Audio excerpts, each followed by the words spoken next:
Como estado resulta minúsculo. Sin embargo, en términos de historia mundial, es un peso pesado. Nos referimos al Vaticano. La ciudad del Vaticano se construyó en torno a la humilde tumba de San Pedro y sus edificios son magníficos. Incluso la primera basílica era casi tan grande como la Catedral de Notre Dame en París. El edificio medía más de 120 metros de largo y 66 de ancho. Sus dimensiones eran colosales. Y la sucesora de la primera basílica tiene aún más que ofrecer. La Basílica de San Pedro estaba destinada a ser la iglesia más grande del mundo, con una superficie de más de 20.000 metros cuadrados, es decir, el tamaño de 3 campos de fútbol. Tiene una capacidad para hasta 60.000 creyentes. Tanto el tamaño como la calidad estética eran excepcionales. La catedral se diseñó para impresionar a sus visitantes. Construir una iglesia de este tamaño es un enorme desafío técnico. ¿Cómo se construye una cúpula de 42 metros de diámetro y 110 metros de altura?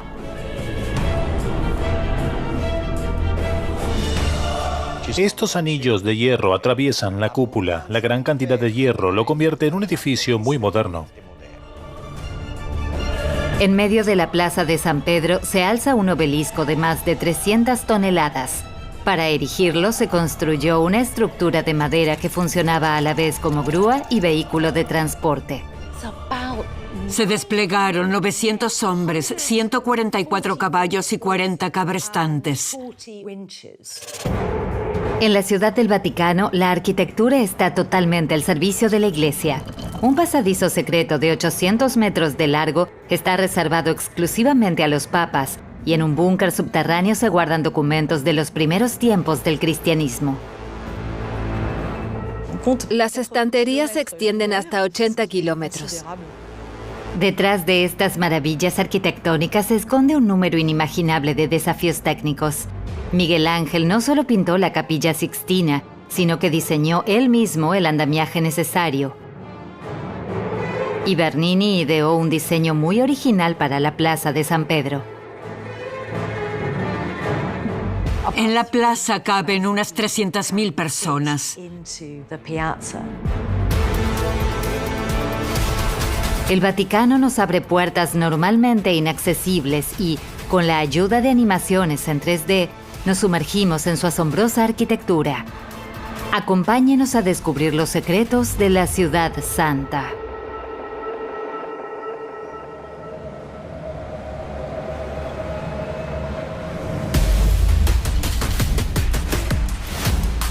En el corazón de Italia, enclavado en la ciudad de Roma, se encuentra el Vaticano.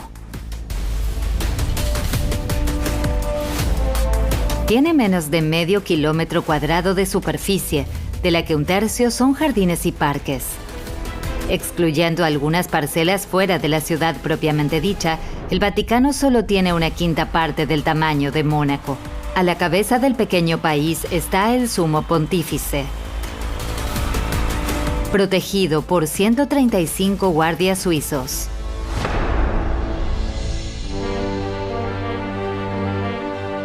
El Vaticano es un microestado, pero no por ello deja de ser un faro espiritual para 1.300 millones de cristianos. Hace 2000 años no había nada en la colina del Vaticano.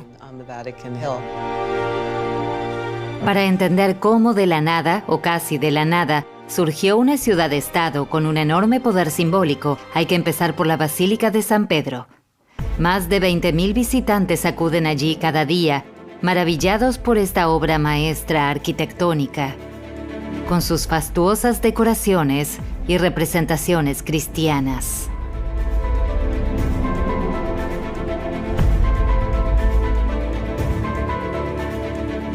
Pero los orígenes de la Basílica de San Pedro se encuentran bajo su piso de mármol, en el lugar exacto donde se alza el famoso baldaquino de bronce de 28 metros de altura. 10 metros más abajo se halla algo que existía aquí ya antes de la catedral. Una necrópolis. La necrópolis se construyó a lo largo de un pequeño camino. Era un emplazamiento funerario situado aquí, en la colina.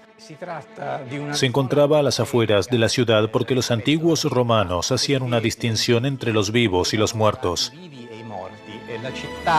La ciudad era el espacio de los vivos y los muertos eran sepultados fuera. De modo que en aquella época, este cementerio estaba situado fuera de la ciudad de Roma. Todavía está bien conservado y algunas de las tumbas que alberga tienen más de 2000 años. Cerca de esta necrópolis hay otro edificio que desempeñó un papel importante para el Vaticano.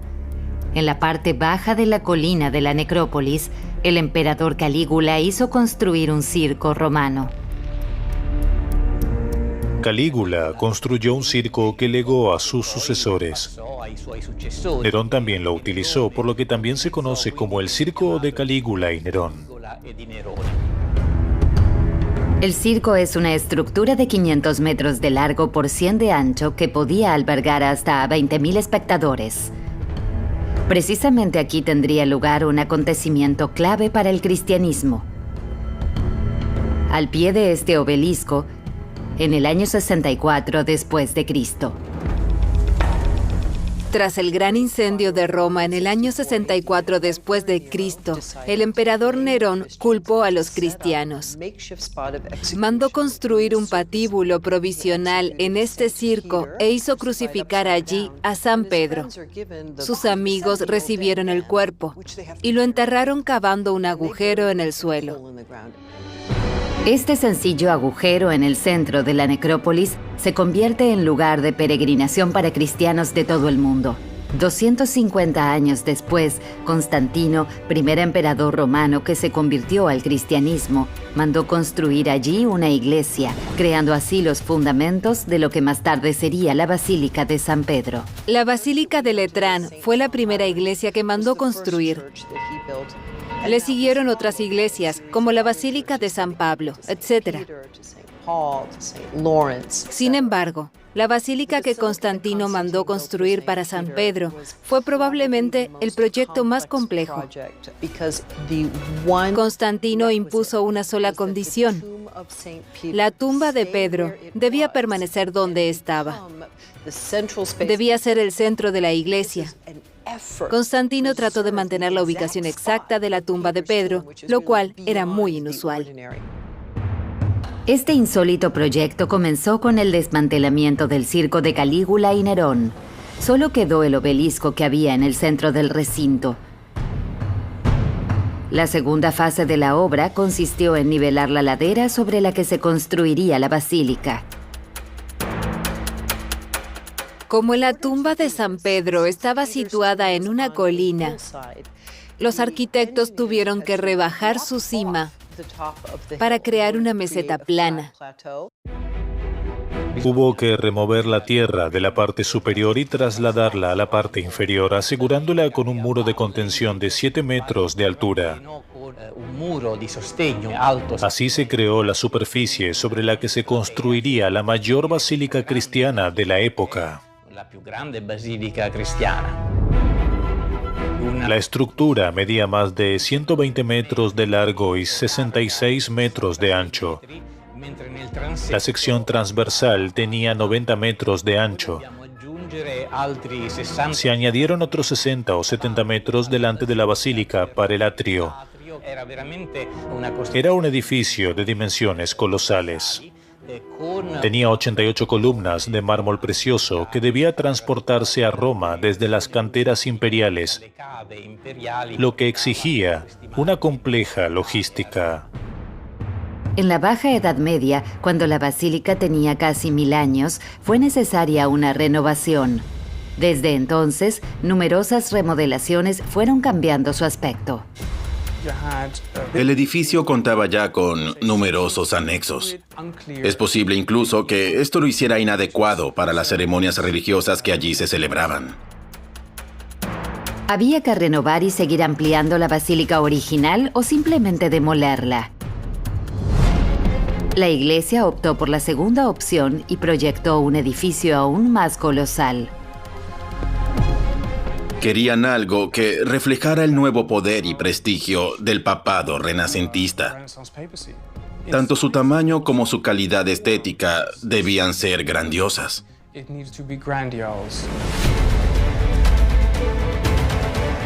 La cúpula de la Basílica de San Pedro es un símbolo de esta magnificencia, al tiempo que pareciera haber sido erigida con ingeniosa facilidad. No obstante, la realidad es distinta. El proyecto de la cúpula y del resto de la catedral fue toda una aventura.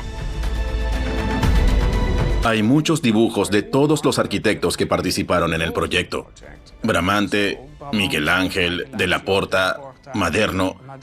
Pero conectarlos entre sí para entender quién hizo qué y en qué orden resulta un rompecabezas muy difícil de resolver.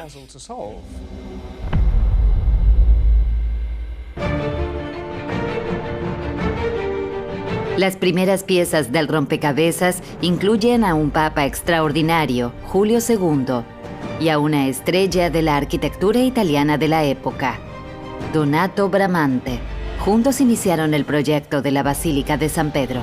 Su planta no se asemeja a una cruz latina, como es habitual, sino que tiene forma de cruz griega, con una cúpula central, 4 cúpulas laterales y 4 torres. Bramante utilizó una cruz griega como base. Esto encajaba con el Renacimiento y los ideales espirituales de que Dios estaba en el centro del universo. Este proyecto contó con el valiente apoyo del Papa. Se trataba de un proyecto innovador que nunca se había hecho antes y que por tanto requería un gigantesco esfuerzo financiero y material. El modelo de la cúpula que diseñó Bramante se encuentra a solo 2 kilómetros del Vaticano. La cúpula del Panteón de Agripa se había construido durante la Antigüedad Clásica. El edificio de casi 2000 años se ha conservado gracias a que los arquitectos de la época sabían trabajar el hormigón. Bramante adoptó la forma de la cúpula del Panteón, pero elevó la de la Basílica de San Pedro varias decenas de metros.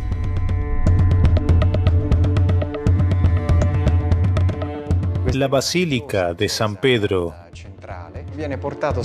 es una grandiosa iglesia de planta central. La gigantesca cúpula descansa sobre 4 pilares con 4 grandes arcos. Su realización fue técnicamente difícil, ya que la construcción no solo debía erigirse, sino también durar mucho tiempo. No solo debía soportar su propio peso, sino también terremotos, tormentas y otras adversidades que podían producirse con el paso del tiempo. La construcción de la nueva Basílica de San Pedro comienza en 1506 y durante casi 120 años será una obra de lo más especial.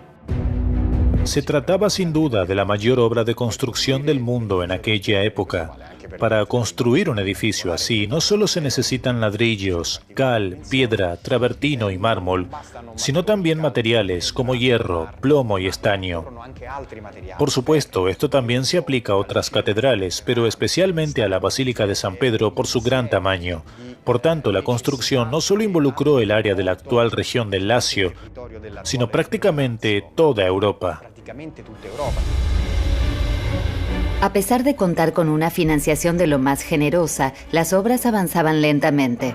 El Papa Julio II murió en 1513 y Donato Bramante falleció un año después. A la muerte del arquitecto, el núcleo estructural de la Basílica de San Pedro estaba ya terminado, compuesto por las 4 columnas y sus correspondientes arcos. La construcción de la cúpula, en cambio, aún no había comenzado y ni siquiera estaba claro si podría realizarse. Los sucesores de Julio II y Donato Bramante debían ocuparse del armazón a medio terminar. Fue un proyecto muy longevo en el que participaron muchos papas y arquitectos. La construcción llevó mucho más tiempo que cualquier otro proyecto encargado por un papa. El futuro de la Basílica de San Pedro estuvo en suspenso durante 40 años y la obra parecía estar maldita.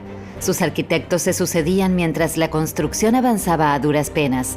El arquitecto Rafael murió con solo 37 años y con él la idea de transformar la planta de la basílica en una cruz latina con una nave clásica. Su sucesor, Antonio da Sangallo, trabajó con una maqueta de madera durante 8 años sin colocar una sola piedra. Tendría que aparecer un arquitecto en edad de jubilación para revitalizar el proyecto. Miguel Ángel. Miguel Ángel Buonarroti fue llamado por el Papa Pablo III en noviembre de 1546, casi por desesperación, porque ya no quedaban grandes maestros. Prácticamente todos habían muerto. El Papa Pablo III obliga a Miguel Ángel a convertirse en arquitecto de la Basílica de San Pedro. En aquel entonces tenía 72 años, algo absolutamente increíble.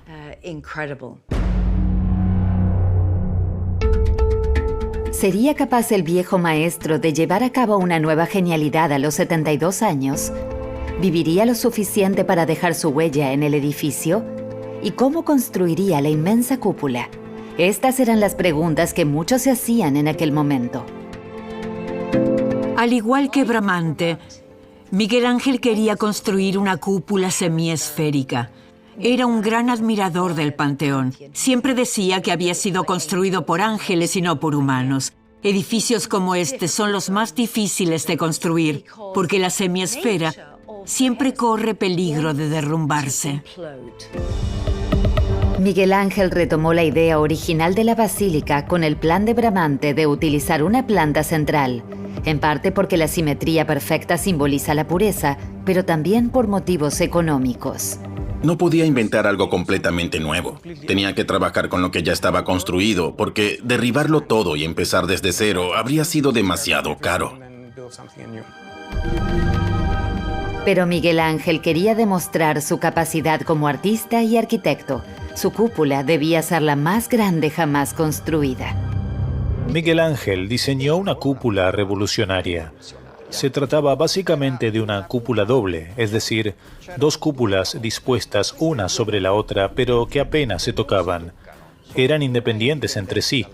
La cúpula interior es la que soporta la carga, con una pared de casi 1 metro de ancho y un diámetro de 42 metros, lo que resultaba extremadamente atrevido. La idea de la doble cúpula de Miguel Ángel es que las dos cúpulas soporten la carga juntas y se refuercen mutuamente, ya que están conectadas en el borde y en la parte superior. La cúpula descansa sobre un tambor en forma de anillo, cuya parte superior está revestida con columnas dobles de 15 metros de altura. Miguel Ángel no llegó a ver terminada la catedral. Solo consiguió terminar el tambor. Cuando murió, la basílica quedó con un aspecto muy extraño. Sus sucesores heredaron una obra con un tambor sin cúpula. ¿Quién llevaría a cabo finalmente la aparentemente imposible tarea de completar la cúpula? El sucesor de Miguel Ángel fue Giacomo della Porta. Cuando éste le mostró al Papa su diseño, sabía exactamente el reto que le esperaba. Sixto V echó un vistazo y dijo: «Bueno, della Porta, ¿cuánto tardarás?» Hay que tener en cuenta que Miguel Ángel había tardado 17 años solo en construir el tambor. Della Porta dijo 10 años, lo que resultaba extremadamente poco para esta enorme catedral que, al fin y al cabo, debía tener el doble de altura que el Panteón. Y aún así Sixto le dijo: «Tienes 2 años para completar la construcción». Para erigir la cúpula en un tiempo récord, Della Porta modificó el diseño de Miguel Ángel. Convirtió su forma esférica en un arco apuntado, elevándola así otros 7 metros. Además, mantuvo la idea de la doble cúpula. Sin embargo, sus paredes eran más gruesas y mucho más estables gracias a unas nervaduras especiales. Estas nervaduras distribuyen mejor la carga sobre las zonas portantes del tambor inferior. Su segunda ventaja es que conectan ambas cúpulas para que éstas se muevan juntas en caso de que los cimientos sufran un pequeño desplazamiento o de que se produzca un terremoto, aportando una mayor estabilidad. De la Porta también hizo colocar unos refuerzos metálicos alrededor de la cúpula. Hay 3 anillos metálicos en la parte inferior y 4 más en la zona superior. Además, la cúpula está reforzada con cadenas, placas de hierro y vigas de metal. La gran cantidad de hierro que contiene la convierte en una estructura extremadamente moderna. Este hierro desempeña un papel especialmente importante en la parte de la linterna, ubicada a 110 metros de altura. Allí la estructura está muy expuesta al viento y tiende a oscilar. Por eso hubo que construirla aportándole la mayor elasticidad posible. Esta genialidad técnica hizo posible construir una cúpula aún más alta de lo que Miguel Ángel había planeado. Sus obreros trabajaron sin descanso. A ellos tuvo que agradecer de la Porta que la cúpula se terminara al cabo de 22 meses, es decir, poco antes del plazo de 2 años fijado por Sixto V. En 1603, 12 años después de la construcción de la cúpula, Carlo Maderno, el nuevo arquitecto jefe, ordenó demoler la antigua basílica. En su lugar se construyó la nave, lo que convirtió a la Basílica de San Pedro en la iglesia más grande del mundo. Sin embargo, la fachada era extremadamente grande y bloqueaba la vista de la cúpula desde la Plaza de San Pedro. Desde un punto de vista funcional, todo era perfecto. Sin embargo, el diseño de Miguel Ángel había sido mutilado. Ya no se podía ver la cúpula, especialmente el tambor, que era uno de sus elementos esenciales. Maderno eligió este tipo de fachada porque se parecía a la de un palacio, lo que daba la impresión de que dentro había una importante institución. Reducir el masivo aspecto de la fachada para resaltar de nuevo la cúpula fue la tarea encargada al arquitecto Gian Lorenzo Bernini. Sobre el papel, la solución parecía relativamente sencilla, pero para Bernini terminaría convirtiéndose en una pesadilla. Bernini recibió el encargo de construir sendos campanarios a ambos lados de la fachada. Pero como el terreno sobre el que debían levantarse es algo pantanoso, sus cimientos no eran lo suficientemente fuertes para soportarlas. Cuando Bernini comenzó su construcción, no tardaron en aparecer grietas en la fachada. Pronto quedó claro que resultaba técnicamente imposible. A pesar de este fracaso, Bernini dejaría una profunda huella. Fue él quien diseñó el interior de la basílica. Desde el baldaquino sobre la tumba de San Pedro hasta la decoración de los pilares de la cúpula y el pavimento de la iglesia. Unos años más tarde, se le encomendó una tarea que también marcaría el característico diseño arquitectónico del Vaticano, la Plaza de San Pedro. Fuera cual fuera el aspecto de la plaza, el objetivo más importante era que el mayor número posible de personas pudiera ver el balcón de las bendiciones en la fachada. Para ello, Bernini tuvo que vérselas con un obelisco de 25 metros de altura. El monolito, de más de 300 toneladas de peso, seguía en el mismo lugar que ocupaba en el antiguo circo romano. Sin embargo, este terminaría marcando finalmente el centro de la plaza ubicada frente a la Basílica de San Pedro. Estimamos que en la plaza caben unas 300.000 personas. Es una cifra excepcionalmente alta que revela la gigantesca escala de esta estructura.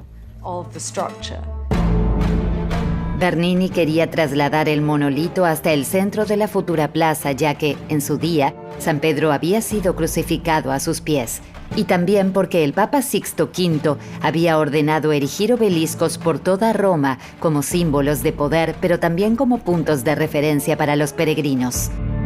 Sixto V es el papa que hizo levantar casi todos los obeliscos que pueden verse hoy en Roma, retomando los símbolos de poder sobre el mundo que habían utilizado los antiguos emperadores romanos.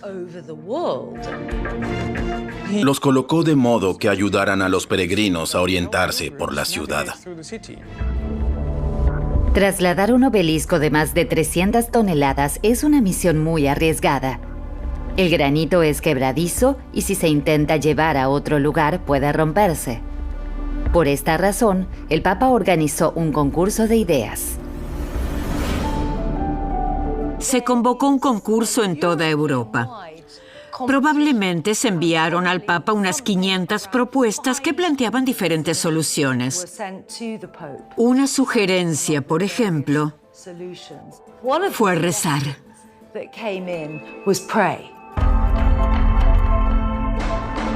El arquitecto italiano Domenico Fontana resultó ganador. Por supuesto, su propuesta no era una plegaria, sino el diseño de una máquina asombrosa. La estructura principal se llamaba castello. Era un monumental armazón de madera dotado de cuerdas y cabrestantes como una grúa. Con su ayuda se podía levantar el obelisco y al mismo tiempo protegerlo en el momento de volver a posarlo. Para proteger el granito lo mejor posible, el obelisco fue revestido con una estructura de madera. El castello, que significa castillo en italiano, sirvió para elevar el monumento. Posteriormente, el monolito fue colocado sobre una rampa dispuesta sobre troncos de madera. Un complejo sistema de poleas y bielas, del que personas y caballos tiraban con la ayuda de cabrestantes, permitió trasladar el conjunto del obelisco con el armazón.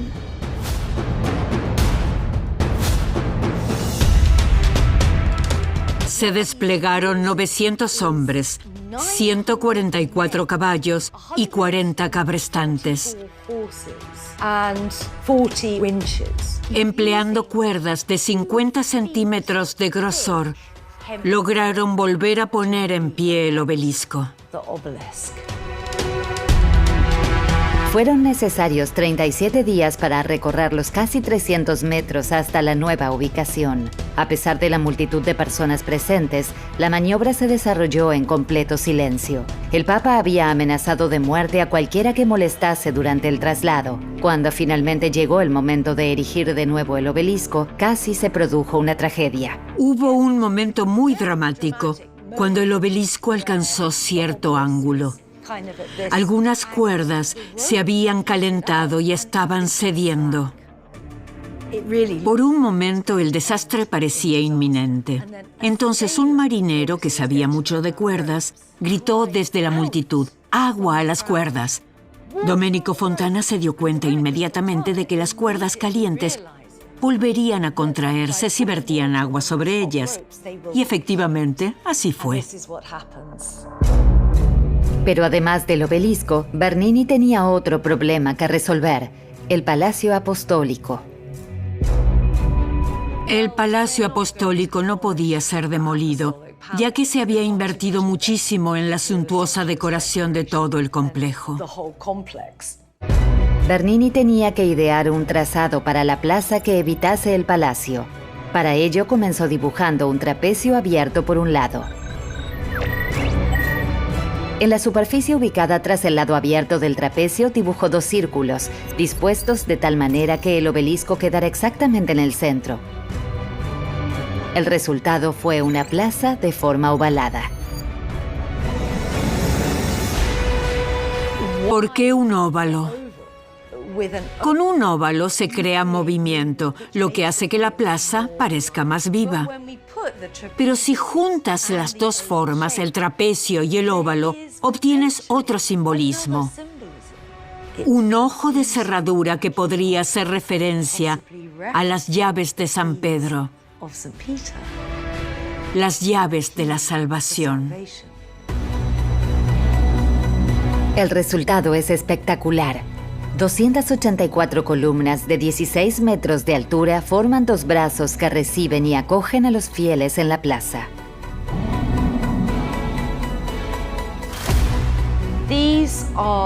Estas 4 filas de columnas conforman 3 pasos cubiertos en cada lado.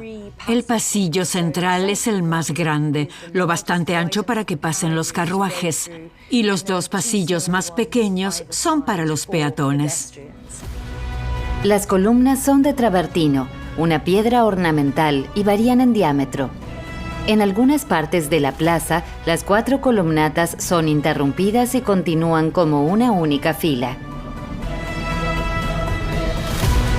Para coronar esta construcción, Bernini hizo erigir 140 estatuas de más de 3 metros de altura. Este último gran proyecto de construcción del complejo tardó 10 años en ser terminado, aunque no fue recibido con entusiasmo por todo el mundo. A pesar de todos los problemas que hubo con la obra, la construcción se terminó con una gran rapidez. Pero también hubo muchas críticas, no solo por sus costes, sino también por su diseño. Mucha gente opinaba que el diseño era horrible. En su diseño, Bernini había previsto un tercer tramo con columnas. Con ello pretendía crear un efecto sorpresa, ya que los visitantes no podrían ver la basílica hasta entrar en la plaza. Sin embargo, tras la muerte de Alejandro VII, no hubo otro papa dispuesto a acometer las costosas obras de construcción. Cuando finalmente se terminó la plaza, Alejandro VII murió. La construcción había costado millones.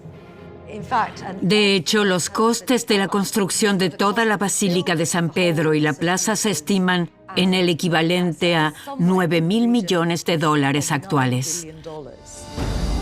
Con su espectacular diseño, la Plaza de San Pedro es la entrada más simbólica y famosa del estado de la Ciudad del Vaticano.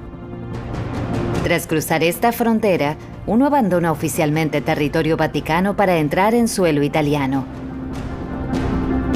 Con solo poner un pie en la plaza, se puede cruzar de un país a otro casi sin darse cuenta. Pero existe otra entrada al Vaticano, en este caso secreta. Está ubicada en el interior del paso elevado de 800 metros que discurre por detrás de las arcadas de la Plaza de San Pedro, llamado Passetto di Borgo. ¿Cómo se creó este túnel y para qué propósito? Quizás como vía de escape para los papas en peligro o tal vez para servir a oscuras maquinaciones. Se construyó como un pasadizo cubierto a salvo de las miradas de la gente. Por supuesto, existen todo tipo de historias sobre cómo los papas lo usaban para encontrarse con sus amantes en el castillo de Sant'Angelo o para ver ejecutar a alguien a quien odiaban especialmente.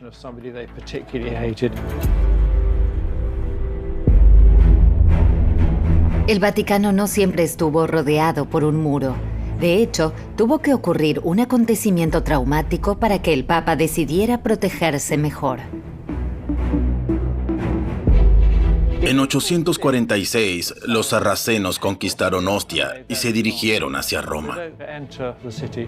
No invadieron la ciudad, pero sí saquearon las iglesias de las afueras. Este es un acontecimiento muy importante en la historia del Vaticano, ya que daría lugar al inicio de la construcción de una muralla en 848. Se tardó 4 años en completar el muro. Hoy en día solo quedan en pie algunas secciones. Estaba construido en su totalidad con ladrillos romanos y algunos grandes bloques de piedra. Probablemente tenía unos 8 metros de altura, de 2 a 5 metros de grosor, y contaba con varias torres defensivas. Esta muralla iba desde el castillo de Sant'Angelo hasta la colina del Vaticano. Pasaba por detrás de la Basílica de San Pedro y bajaba de nuevo por el otro lado, conformando una larga franja rectangular con sus casi 3 kilómetros de largo. En el siglo XIII, un tramo de 800 metros de longitud fue remodelado para crear el Passetto di Borgo, a través del cual los papas podían ir desde el Palacio Apostólico hasta la cercana fortaleza del Castillo de Sant'Angelo. A través de este pasadizo era posible llegar al castillo de Sant'Angelo desde el Vaticano sin tener que pisar la calle. El castillo de Sant'Angelo constituía un refugio seguro, ya que la posición del Papa en Roma no solo se veía amenazada desde el exterior, sino también por revueltas y problemas dentro de la ciudad. Este pasaje de importancia estratégica fue transformado de nuevo en el siglo XV. La muralla fue elevada y el antiguo paso fue convertido en un túnel provisto de aspilleras a ambos lados. En la parte superior fue dispuesto un nuevo paso al aire libre. Esto permitía situar a soldados en la parte superior, pero también en la inferior, por donde podían moverse libremente y sin ser vistos a lo largo del túnel del interior de la muralla. A lo largo de la agitada historia del Vaticano, el Pasetto di Borgo ha demostrado ser un salvavidas en 2 ocasiones. En 1494, el Papa Alejandro VI fue amenazado por el rey Carlos VIII de Francia. El Papa se salvó cruzando el Pasetto hasta el castillo de Sant'Angelo. Un incidente particularmente conocido ocurrió en 1527. El Papa Clemente VII tuvo que huir de las tropas del emperador Carlos V. Y, por supuesto, no solo el Papa atravesó entonces el Pasetto, sino todo un cónclave de cardenales y burócratas. Probablemente se armó un lío maravilloso en el Pasetto. Aparte de estos 2 episodios bélicos, no se sabe mucho sobre cómo se utilizaba el pasadizo. Sin embargo, existen numerosos rumores sobre citas secretas. Los secretos son una característica de la vida política. El Pasetto es una especie de escalera trasera glorificada, pero al ser tan secreto, se han creado mitos en torno a él de los que desconocemos cuánto tienen de verdad. Tras el último ataque en 1527, la paz reinó en el Vaticano durante 2 siglos y medio. Durante este tiempo, se realizaron nuevos proyectos arquitectónicos. Por supuesto, la construcción de la Basílica de San Pedro continuó. Pero no solo eso, también se empezaron a construir otros edificios no menos asombrosos. Como esta torre, la Torre Gregoriana o Torre de los Vientos, es el segundo punto más alto del Vaticano. No se construyó para vigilar a los enemigos, sino para estudiar las estrellas. Pero, ¿por qué se interesa el Vaticano por la astronomía? ¿Qué influencia tiene esta torre en los calendarios del mundo? ¿Y por qué se le hizo un agujero? Se perforó una pequeña abertura en la fachada orientada al sur. No medía más de 4 centímetros. Con sus 73 metros de altura, la torre es visible desde lejos, pero no está abierta al público. Se construyó a finales del siglo XVI con una finalidad muy concreta. La construcción de la Torre de los Vientos entre 1578 y 1580 debía confirmar una reforma del calendario que el Papa quería concluir antes del final de su pontificado. Se trata del Papa Gregorio XIII, quien con esta torre quiso corregir el antiguo calendario juliano que había sido introducido por Julio César. Este no era lo suficientemente preciso y había desplazado las festividades religiosas con el paso de los siglos. De hecho, el calendario juliano no funciona tan bien porque es inexacto. El año juliano dura unos 11 minutos más que el año solar promedio. Estos 11 minutos se fueron acumulando con el tiempo y al cabo de unos 128 años el desfase equivalía a un día entero. Tras las puertas de una sala del primer piso, se puede descubrir el trabajo realizado por el astrónomo de fama mundial Ignacio Danti.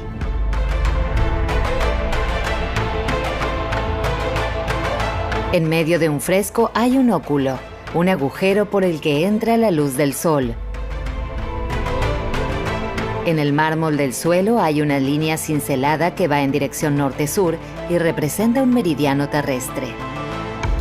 Sobre esta línea se proyecta la posición del Sol en el momento en el que éste alcanza su punto más alto en el cielo. Y sobre esta línea se puede marcar la entrada del Sol en los diferentes signos del zodíaco. Los momentos más importantes son los equinoccios de primavera y otoño, y los solsticios de verano e invierno. La prueba decisiva tuvo lugar finalmente en 1581. No hay constancia de ello, pero se supone que el Papa Gregorio XIII revisó personalmente esta línea el 21 de marzo de 1581 para valorar si la reforma era necesaria. Ese día, el Papa observó el rayo de sol que caía a través del óculo dispuesto a 5,20 metros del suelo. Según los cálculos de Ignacio Danti, el punto de luz debería estar a la altura del signo zodiacal Aries. El sol debía estar en esa posición de la línea a las 12 del mediodía, pero no era así, sino que se hallaba claramente más lejos. La diferencia de tiempo entre ambas posiciones era de 11 días. Y esa era precisamente la diferencia entre el equinoccio teórico y el equinoccio real en aquel momento.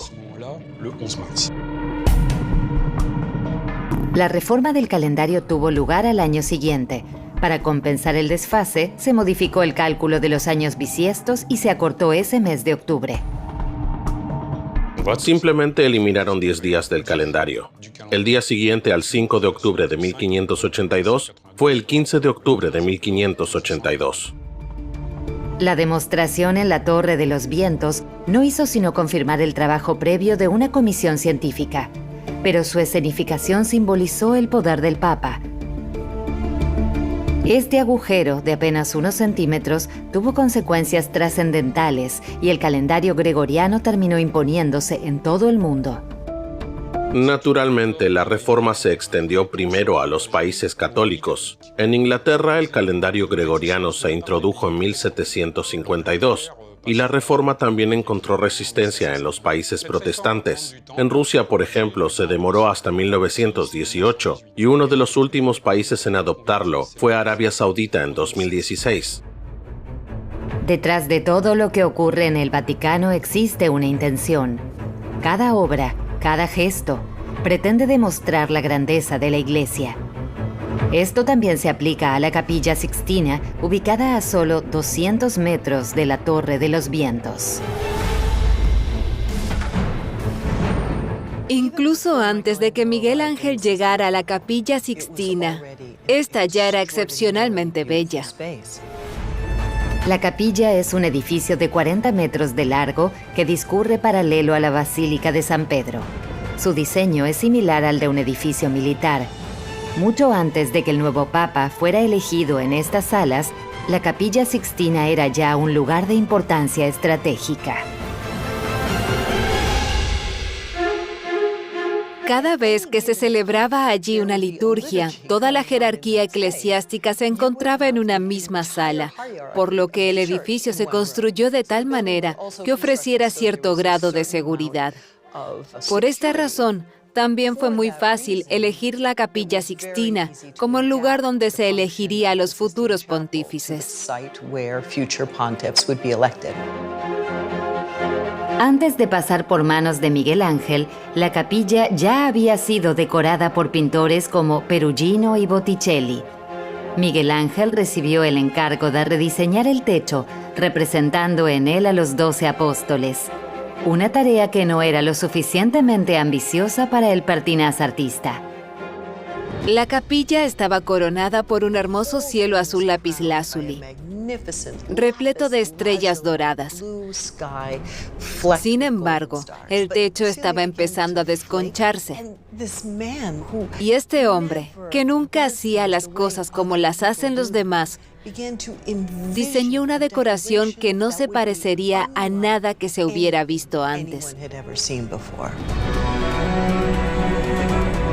El reto no era solo de carácter artístico, sino también de una gran complejidad técnica, ya que había que pintar más de 1000 metros cuadrados de superficie a una altura de 20 metros. El arquitecto Donato Bramante ya había diseñado un andamiaje adecuado. Sin embargo, Miguel Ángel lo rechazó, ya que los andamios tenían que ser fijados a la bóveda, lo que habría dejado agujeros en su obra. Miguel Ángel y Bramante no se llevaban muy bien, así que Miguel Ángel dijo que se encargaría él mismo.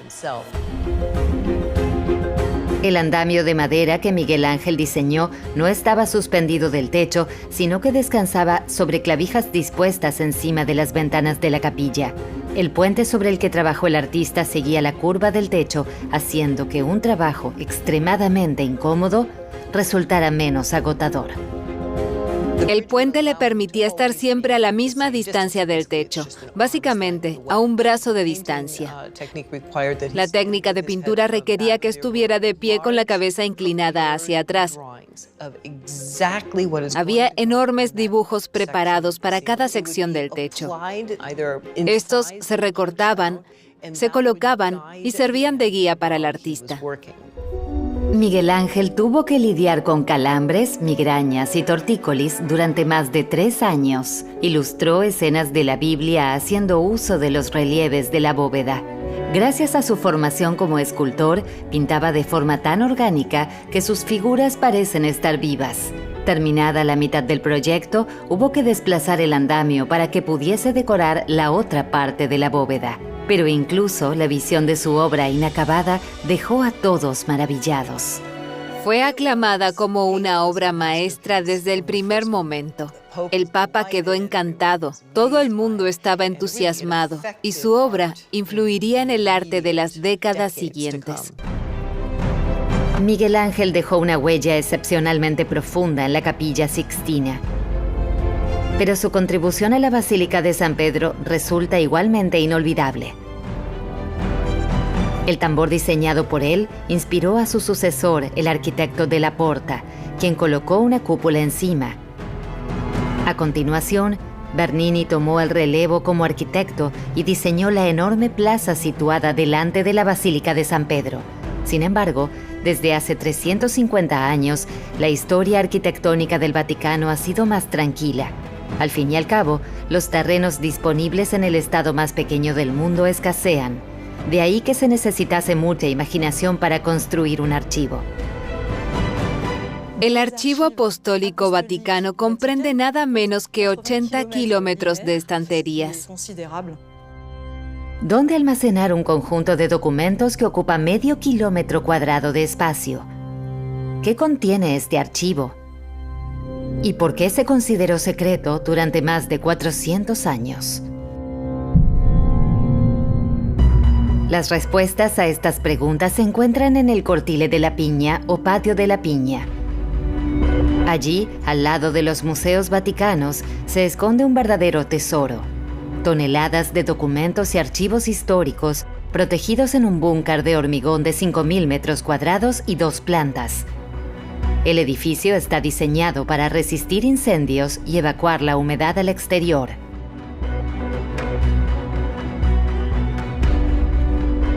Para guardar los escritos más valiosos y sensibles, los arquitectos construyeron una sala adicional en cada planta.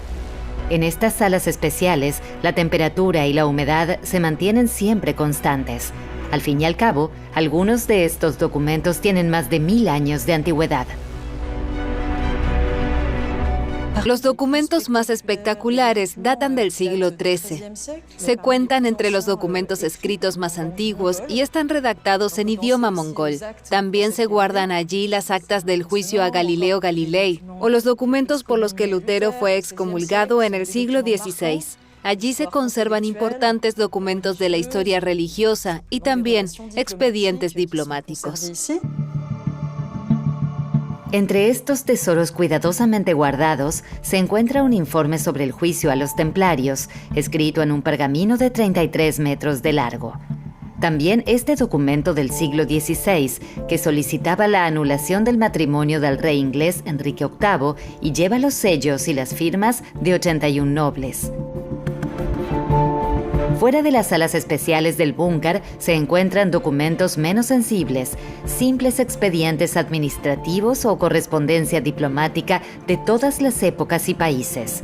Sin embargo, el anterior nombre de Archivo Secreto Vaticano resulta engañoso.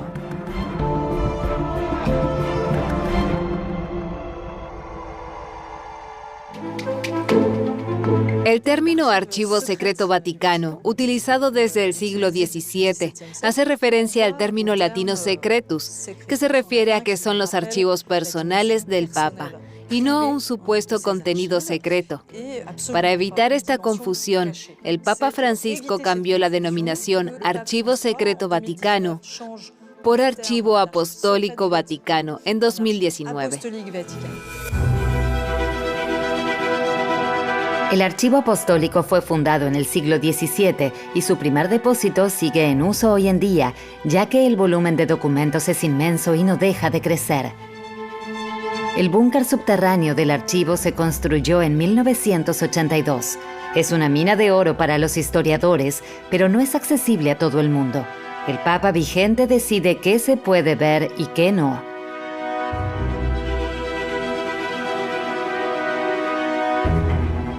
A finales del siglo XIX, partes del archivo fueron puestos a disposición de los investigadores bajo el papado de León XIII. La idea era abrirse a las ciencias históricas al tiempo que se preservaba la historia de la Iglesia frente a posibles ataques. Sin embargo, de pontificado en pontificado, esta apertura se fue ampliando cada vez más. Hoy en día, todos los archivos hasta el año 1958 son accesibles. La historia del Vaticano sigue escribiéndose día tras día, y los últimos decenios de su historia ocupan un lugar especial en las estanterías tras rejas cuidadosamente cerradas. Allí esperan a ser analizados por los historiadores de años futuros. El Vaticano sigue fascinando a muchas personas, para las que resulta un lugar de lo más especial, a caballo entre un pasado que se remonta a más de 1000 años y el siglo XXI. Además, cuenta con una extraordinaria arquitectura. Sus edificios y obras de arte son testigos de una profunda fe en un Dios cristiano, pero también de las luchas por el poder, el dinero y el prestigio. Razón suficiente para que la UNESCO declarara todo el territorio de la Ciudad del Vaticano Patrimonio de la Humanidad.